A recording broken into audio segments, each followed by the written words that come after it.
Welcome back, everybody, to Get Caught Up with Nay, giving you your reviews in 15 minutes or less. We're here today to do episode review of the #1 show on Love and Marriage Huntsville, and this is going to be episode 1. So please comment, like, and please subscribe to my channel. I would greatly appreciate it.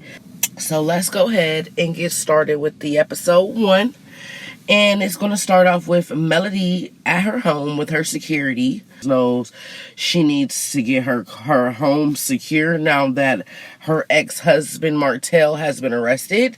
Because like she says, when people start unraveling, you never know what they're going to do. So she needed to make sure her security was beefed up and on point. So then we skip to the next scene, which is going to be Martell and his mom rehashing the whole arrest. They made it look real somber the way they definitely did this on there, but 15 minutes or less.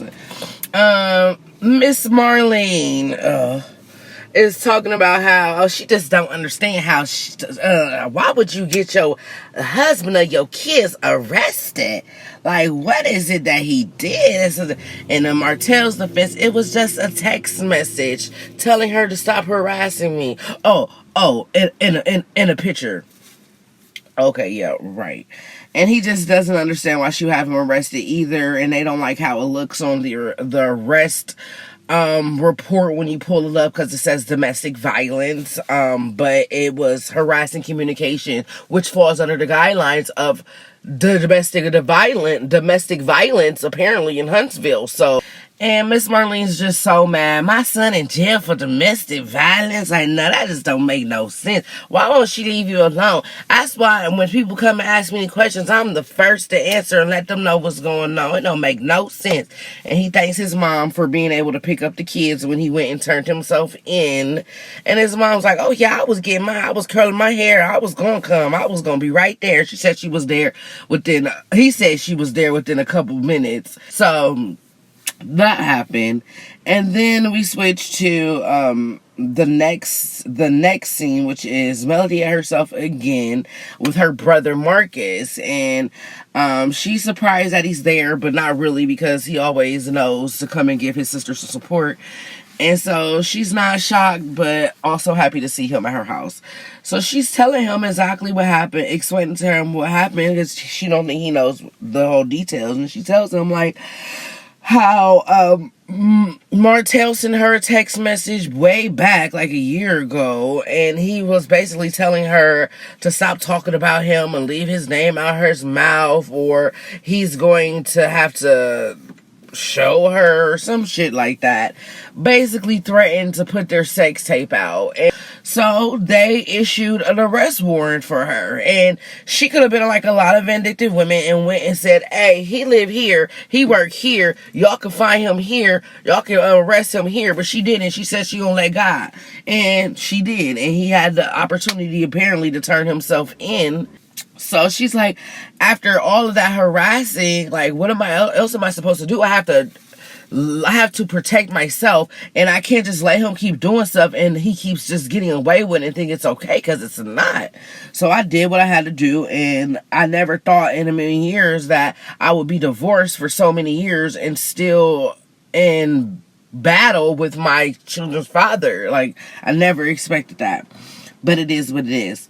15 minutes or less. Next scene is Stormy going to see Nell at work. So Stormy comes in, and she looks really good, you guys. We can all tell Stormy done been in the gym. I heard from another vlogger that it looks like she might have got some work done on her face, but I don't know about all of that. She looked like to me that she just done lost some weight, and it looked good on her. So Nell's like, hey, you look good, girl, all of this. And they sit down and they start talking, and girl, Stormy was ready to spill all the tea that she knew and had gathered up, okay? And so she's like, did you hear about Kiki? And Nell's like, girl, no, I don't be on the blogs. What happened? And she like, well, apparently Kiki done went to a whole bunch of blogs, and she done shared a whole bunch of scenes from the last, she had shared a whole bunch of scenes that didn't air yet on the last season, and the blogger came out with it, and she even said she didn't had some issues with mail and all of that from the trip in Houston and all of that. And it's just crazy that she went to the bloggers about, you know, our show and spilling episodes and seasons. And Nell's like, that's crazy. No, I didn't know nothing about that. She's like, you know, Stormy's like, I've been Kiki's biggest supporter. You know, I just want to see her win, and for her to do this, it's just got me rethinking and just wondering like what's going on with her. So I need to go talk to her and figure out for myself exactly what's happening and what happened. The next thing Stormy brings up is the producer situation. Like, you heard about one of the producers dating Destiny's old dude? And Nell's like, yes, girl. Like, I need to find out what's going on with that. Because, I mean, I had talked to Destiny and Moses on the phone before. And that's crazy. From what we knew, we thought that Moses and Sonny might have been cousins because they was from the same hometown and all of that. And then to turn around and find out that they done got married, that's crazy. Like, I just can't understand how a woman could do that to another person that they was going so close to. It feel like she might have been plotting the whole time to steal her man. So they're like, yeah, girl. And then Stormy asks Nell, was she going to Carlos's and Melanie's podcast event? And that was like, girl, I came the tickets so out so quick I didn't get one. And then Stormy's like, well, I'm going. I got some tickets, but at the same time, my grandma got something going on down back in her hometown, so I'm trying to make it to both. So I'm gonna try to go do that and try to make it to the podcast because it's gonna be good. And they both just looking, and that's the end of their scene. So then we skip to the next scene, which is going to be Destiny making her debut back onto the series. Going to go see Tish at, I guess, Tish's house now. So she walks in and, oh, we're twinning. Our hair's the same. Tish said, what Tisha says. I don't know why I'm saying Tish. That's what Nell called Tisha, Tish. What Tisha said, like, we're twinning, our hair is alike. Destiny talking about great minds thinking alike. Destiny, now great minds thinking alike. Because when you was friends with males, that's not what you was thinking about Tisha. But okay. So Destiny's complimenting the house. It looks nice. Miami meets Vegas. And Tisha's like, yeah, girl, I guess we finally getting this one caught up and getting this one finished. And it's going to be an Airbnb, I guess, to give us ideas of what we want to do at the Scott Manor. Whenever the fuck that's going to be done being built in the next fucking 5 to 6 years. Yeah, Tisha asks Destiny how she's doing, how she's holding up. She's like, well, girl, you know, I'm pretty sure you heard about my ex and that information and that scandal. And she's like, yes, girl, what happened? She's like, well, all I know is that I just feel real betrayed because, you know, me and Moses have been friends for over 15 years and I've never felt that type of betrayal before. And me and Sonny was building some type of friendship. I mean, we used to text each other, tell each other we missed each other, how you doing, looked after each other. And I used to tell her so much stuff about Moses. So for her, just out of the blue, getting married to him is like super crazy. Like, she called and asked me to give her a call. I text her and asked her what's up, and she told me, like, heads up, me and Moses are together and we're getting married. And I was like, that's just nasty and trifling. And I blocked her and never replied to her. And Tisha's just like, that's just trifling. I don't like that. Like, that's just rude. Like, who does that? She doesn't agree. 15 minutes or less. So then Tisha says, well, what about the podcast with Carlos and Melanie? Is you going to that? And Destiny like, girl, no, please. And Tisha's like, my thing is I can never go to there because them millimeters are just so bitter and they hateful and they're just mean. And Destiny's like, yes, girl, these middle-aged older women that are toxic and bitter and just be doing the most. Yeah, I'm not going to that either. So they agreed they're not going to that, and they agreed that they'll probably go to the next one, which is going to be in Atlanta. And they ended there. So they toast with each other and they make Tisha decides that they're going to toast to Destiny's winning season this year. And that was that. Next scene is we're at the Carlos and Melody, well, I guess the Carlos podcast, and Melody is his special host. So we start off Well, Carlos and Melanie backstage, and they're congratulating each other, greeting each other, and Carlos tells her, it's sold out. The raindrops and the millimeters are here in the building showing out. And he asks her if there's any question that's off limits, and she said, Carlos, you know me. If I don't want to answer it, I'm just not going to answer it. That's that. And he's like, okay, I know how you do, so we'll move on when you give that certain type of quote or phrase.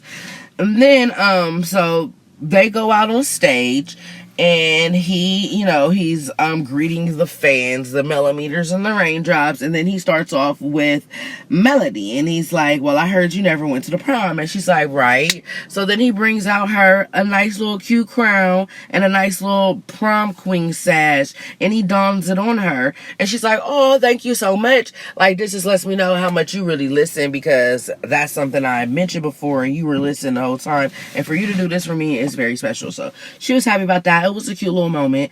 And so they sit down and they start off the podcast by talking about how Melody is a producer on a #1 show on OWN, and how that feels. And she says it's great, she loves it. And he was like, did you ever know that it was going to be such a big hit this way? And she was like, no, I never knew that just saying yes to doing this show was going to be such a huge thing. I didn't know it was going to cause so much chaos, so much drama, so much, turmoil, so many different changes in people's lives. I never knew. But from what I'm understanding now is that it was a higher purpose. So whatever God got and worked for me, that's what he got. And when God said go, go. And of course I'm paraphrasing. So then he asks her, does she has any regrets about her life and about putting her life out there and stuff. And she says no regrets, that it's a higher purpose journey, that it is what it is. It's for what she says, it's for the movement of it all. So then he asks her about the comment she made last season about her sex and her marriage, and how she never came to any type of satisfaction. And and she's like, well, yeah, let's talk about it, because no, I have never had the greatest sex in my life, but that's because I got married super long and I was in love. So there were parts about it that was enjoyable, but at the same time, you don't know what you're missing until you get it. Then he asks her, then Carlos switches the topics and says, well, okay, so I was just chilling one day at a premiere or something, and then I get this message talking about how Martell went on social media and had that big old rant about how they not filming his real life and everybody's actors, and Carlos had asked him to bring in a bouquet to Melody when they sit down in the last scene and all of that. And Carlos is like, that's a complete lie. Like, I did not tell him to bring you flowers. Also, we're not actors, and that's a disrespect to my cast members, because we work hard to make sure we get y'all's lives and put them out there. They don't live in Huntsville. They come all the way to Huntsville to film you guys and put y'all's lives out there and take away from their homes, their lives in their homes. And so he felt very disrespectful that Martell said that. And Melanie's like, yes, we're not actors. We have been filming Martell's life for the past 5-6 years, and he's just tripping again, unraveling and becoming unhinged. So then he asks Melody, does she ever think she would have to make a decision as having her ex-husband arrested? She said, of course not. Like, that was the hardest decision of her life. But at the same time, you can't just let people, again, keep doing things and getting away with it. She never thought that after all of these years, she would still be battling with her husband, and she would ever think that, I wish I never had kids with this man. And that's got to be hard. And then Carlos decides he want to be messy and pull a rabbit out the hat, and decides, I'm going to bring on some special guests, which is my producer, Sonny, and her newly husband, Moses. And the crowd go crazy. Melanie looking shocked, like, what the, got me in, Carlos. And that was the end of this episode. So yeah, I believe again, once we did it again, 15 minutes or less. I hope you guys enjoyed that. Thank you so much for watching. Make sure you guys subscribe, comment, and like, subscribe. And please leave a comment below and tell me any other episodes you guys would like me to review. And I'm going to always bring you guys a review in 15 minutes or less. Thank you so much for watching with me. I'll check you out next time. Bye.